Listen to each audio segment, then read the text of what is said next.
दोस्तों नमस्कार and I welcome you to knowledge point. Current affairs के इस एपिसोड में आप सभी का स्वागत है। आज हम लोग बात करेंगे संघाई सहयोग संगठन के बारे में। तो ये महत्वपूर्ण क्यों है? क्योंकि भारत 2023 में पहली बार ये सीओ की अध्यक्षता कर रहा है, जबकि भारत को वर्ष 2017 के अस्थाना शिखर सम्मेलन के दौरान ही पूर्ण सदस्यता मिल गई थी। तो भारत जो है 2023 में पहली बार ये सीओ की अध्यक्षता कर रहा है, इसलिए ये मुद्दा करंट अफेयर्स की दृष्टि से महत्वपूर्ण हो जाता है ये सीओ के बारे में। तो ये सीओ एक स्थायी अंतर सरकारी अंतर्राष्ट्रीय संगठन है, स्थायी है, अंतर सरकारी अंतर्राष्ट्रीय संगठन है। ये राजनीतिक, आर्थिक एवं सैन्य संगठन है और इसका लक्ष्य क्या है?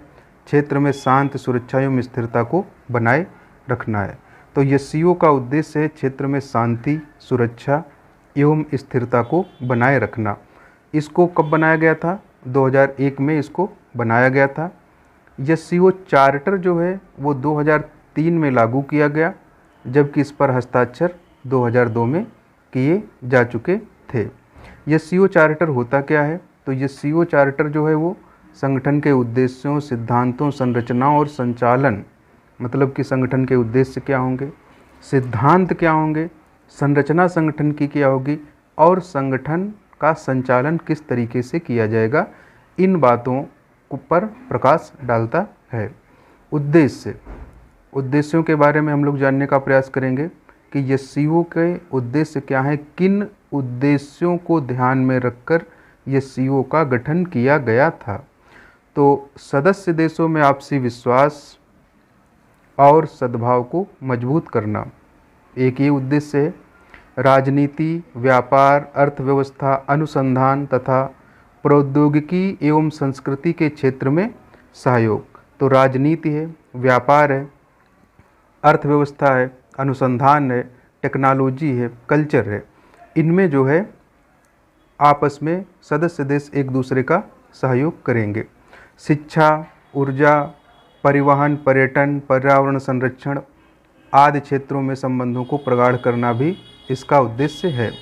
शांति, सुरक्षा और स्थिरता को सुनिश्चित करना, लोकतांत्रिक, निष्पक्ष और तर्कसंगत नई अंतर्राष्ट्रीय राजनीतिक तथा आर्थिक व्यवस्था की स्थापना करना। मतलब ऐसी आर्थिक व्यवस्था और अंतर्राष्ट्रीय राजनीति हो जो लोकतांत्रिक हो, निष्पक्ष हो और तर्क संगत हो।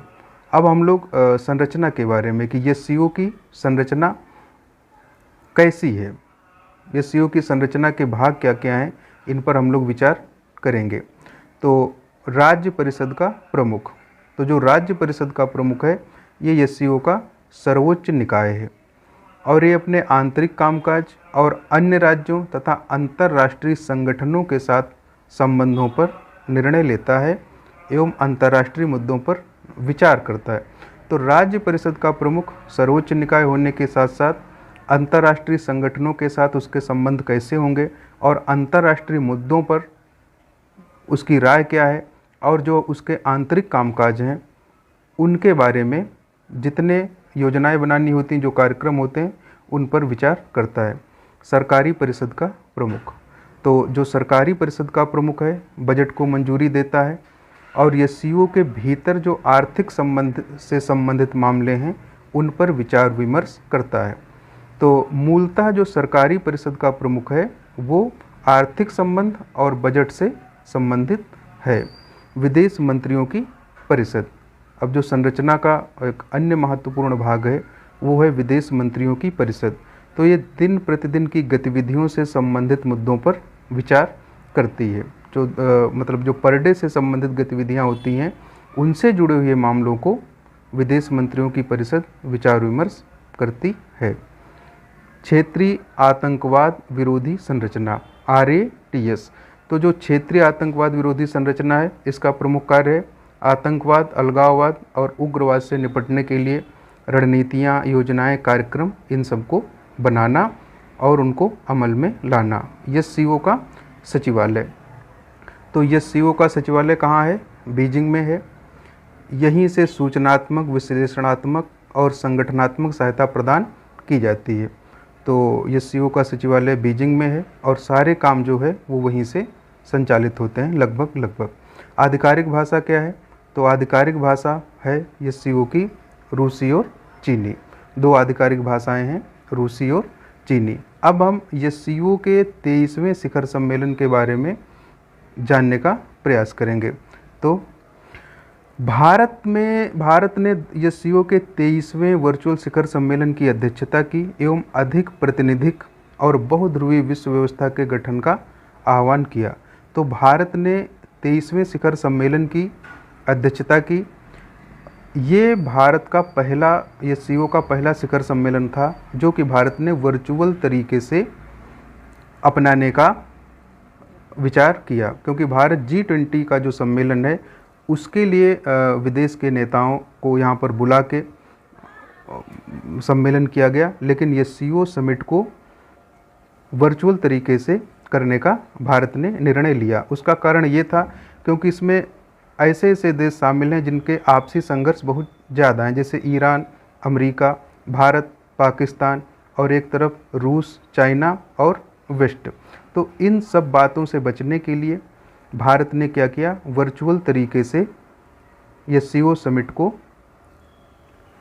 आयोजित कराने का फैसला लिया और इस सम्मेलन में भारत ने अध्यक्षता की और बहुध्रुवीय विश्व व्यवस्था के गठन का आह्वान किया। मतलब एक ऐसी विश्व व्यवस्था होनी चाहिए जो बहुध्रुवीय हो, मतलब सत्ता और शक्ति का संकेंद्रण किसी खास द्वीप, महाद्वीप या किसी देश में ना होना चाहिए, बल्कि बहुध्रुवीय विश्व व्यवस्था का गठन किया जाना चाहिए। और इस सम्मेलन में ईरान ने आधिकारिक तौर पर 9वें सदस्य देश के रूप में सदस्यता प्राप्त की। तो ईरान को 9वां सदस्य देश बनाया गया। इसकी थीम क्या थी? तो इसकी थीम थी सुरक्षित संघाई सहयोग संगठन की ओर, टुवर्ड ए सिक्योर एससीओ। जो सिक्योर शब्द है ये 2018 के किंगदाओ शिखर सम्मेलन में भारतीय प्रधानमंत्री द्वारा दिया गया था। और सिक्योर का पूर्ण रूप क्या है? तो सिक्योर का पूर्ण रूप है यस मतलब सिक्योरिटी, ई मतलब इकोनॉमिक डेवलपमेंट, सी मतलब कनेक्टिविटी, यू मतलब यूनिटी, आर मतलब respect for sovereignty and integrity और ई मतलब इन्वायरमेंट कंजर्वेशन। तो जो सिक्योर शब्द है उसमें सुरक्षा, आर्थिक विकास, कनेक्टिविटी, यूनिटी और जो इंटेग्रिटी और सोवरेनिटी के प्रति सम्मान है और पर्यावरण जो संरक्षण है, इन सभी बातों को सिक्योर शब्द अपने में समाहित किए हुए है।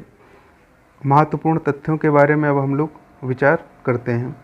तो भारत ने वर्ष 2017 में अस्ताना शिखर सम्मेलन के दौरान एससीओ की पूर्ण सदस्यता प्राप्त की थी और 2023 में पहली बार एससीओ की अध्यक्षता भारत ने की है। तो 2023 में पहली बार, ये मतलब पहली बार है जब भारत एससीओ की अध्यक्षता कर रहा है। अब एससीओ के सदस्य देश कौन कौन से हैं? तो एससीओ के सदस्य देश हैं चीन है, भारत है, ईरान है, कजाकिस्तान है, किर्गिस्तान है, पाकिस्तान है, रूस है, ताजिकिस्तान है और उज्बेकिस्तान है। तो एससीओ के सदस्य देशों की संख्या 9 है। 23वें शिखर सम्मेलन की मुख्य विशेषताएं क्या हैं? हम लोग 23वें शिखर सम्मेलन की मुख्य विशेषताओं के बारे में जानने का प्रयास करते हैं कि 23वें शिखर सम्मेलन की मुख्य विशेषताएं क्या हैं। तो नंबर 1, नई दिल्ली घोषणा। 23वें शिखर सम्मेलन की मुख्य विशेषता नई दिल्ली घोषणा। तो नई दिल्ली घोषणा में क्या है? नई दिल्ली घोषणा पर सदस्य राष्ट्रों ने हस्ताक्षर किए हैं। इसमें कहा गया है कि अंतर्राष्ट्रीय समुदाय को जो आज की ज्वलंत समस्याएं हैं, जैसे आतंकवाद है, अलगाववाद है, चरमपंथ है, इनका मुकाबला करने, धार्मिक असहिष्णुता, आक्रामक राष्ट्रवाद, नस्ली भेदभाव, द्वेष, अंध राष्ट्रवाद के विचार के प्रसार को रोकने हेतु एक साथ आना चाहिए। तो नई दिल्ली घोषणा के अंतर्गत सदस्य राष्ट्र इस बात पर सहमत हुए हैं कि अंतर्राष्ट्रीय समुदाय को जो आतंकवाद है, अलगाववाद है, चरमपंथ है, इसका मुकाबला करना चाहिए और धार्मिक असहिष्णुता, आक्रामक राष्ट्रवाद, नस्ली भेदभाव, अंध राष्ट्रवाद, इनके विचार के प्रसार को रोकने के लिए एक साथ आना चाहिए और आपस में सहयोग करना चाहिए। संयुक्त वक्तव्य क्या दिए गए हैं? तो कुल 2 संयुक्त वक्तव्य दिए गए हैं। नंबर 1 है अलगाववाद, उग्रवाद और आतंकवाद को बढ़ावा देने वाले कट्टरपंथ का मुकाबला करने हेतु सहयोग। तो पहला जो संयुक्त वक्तव्य है वो अलगाववाद, उग्रवाद और आतंकवाद को बढ़ावा देने वाले कट्टरपंथ का मुकाबला करने हेतु सहयोग, और दूसरा डिजिटल परिवर्तन के क्षेत्र में सहयोग। मतलब जो डिजिटल परिवर्तन है उसके क्षेत्र में सदस्य देश एक दूसरे का सहयोग करके डिजिटल क्रांति की तरफ एक दूसरे का सहयोग करेंगे, इस बात पर सहमत हुए हैं। अब सहयोग के नए क्षेत्र जो भारत के द्वारा दिए गए हैं वो कौन कौन से हैं? तो उनको देख लेते हैं। सहयोग के नए क्षेत्र, तो सहयोग के नए क्षेत्र के अंतर्गत स्टार्टअप और इनोवेशन, जैसा कि आप लोग जान रहे हैं कि इस समय जो है इनोवेशन पर सरकारें बहुत ज़्यादा जोर दे रही हैं। पारंपरिक औषधि जो पारंपरिक हैं, जैसे आयुर्वेदा है, सिद्धा, यूनानी है, तो जो पारंपरिक औषधि हैं इनको जो है सहयोग के नए क्षेत्र के रूप में पहुंचाना गया है। युवा सशक्तिकरण, युवाओं को कैसे सशक्त किया जाए, उनको कैसे सक्षम बनाया जाए और उनकी ऊर्जा को देश के विकास में, राष्ट्र के उत्थान में किस तरीके से प्रयोग किया जाए। डिजिटल समावेशन, डिजिटल समावेशन का अर्थ है ऐसी आबादी जो कि डिजिटल वंचना का शिकार है, तो उन सब तक डिजिटल सेवाओं की पहुंच को सुनिश्चित करना और उनको डिजिटल दायरे के अंतर्गत लाना। साझा बौद्ध विरासत, जो साझा बौद्ध विरासत है उनके बारे में सदस्य देश एक दूसरे से सहयोग करने के लिए राजी हुए हैं, इच्छुक हुए हैं। अब इसमें एक अन्य महत्वपूर्ण बात है जो कि चीन के लिए चिंता का विषय रही है, क्योंकि चीन चाहता था जो भारत है मतलब कि जो SCO के सदस्य देश हैं वो बेल्ट एंड रोड इनिशिएटिव जो है, बेल्ट एंड रोड इनिशिएटिव को भाग बनना स्वीकार कर लें और उसकी सहमति दे दें। लेकिन भारत ने इस जो BRI परियोजना है चीन की, इसको अस्वीकार कर दिया, इसका भाग बनना अस्वीकार कर दिया, क्योंकि भारत इसे अपनी संप्रभुता का उल्लंघन मानता है। क्योंकि भारत जो जम्मू कश्मीर जो POK रीजन पाकिस्तान के क्षेत्र में, पाकिस्तान के अधिग्रहण में है, वहाँ से होकर BRI का एक भाग गुजरता है। तो इसलिए भारत ने BRI belt and road initiative का भाग बनना अस्वीकार कर दिया है। तो दोस्तों हम लोगों ने संघाई सहयोग संगठन के बारे में विचार विमर्श किया और ये परीक्षा की दृष्टि से बहुत महत्वपूर्ण है।